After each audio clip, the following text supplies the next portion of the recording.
بسم اللہ الرحمن الرحیم۔ السلام علیکم۔ ڈیلی اسلامک انفارمیشن میں آپ سب کو خوش آمدید کہتا ہوں۔ صحیح بخاری کی حدیث ہے، والیوم 1 بک 3 چیپٹر نمبر 28 حدیث نمبر 92۔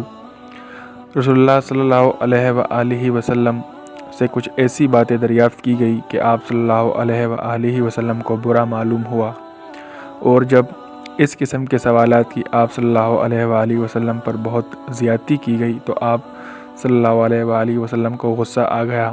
پھر آپ صلی اللہ علیہ وآلہ وسلم نے لوگوں سے فرمایا، اچھا اب مجھ سے جو چاہو پوچھو۔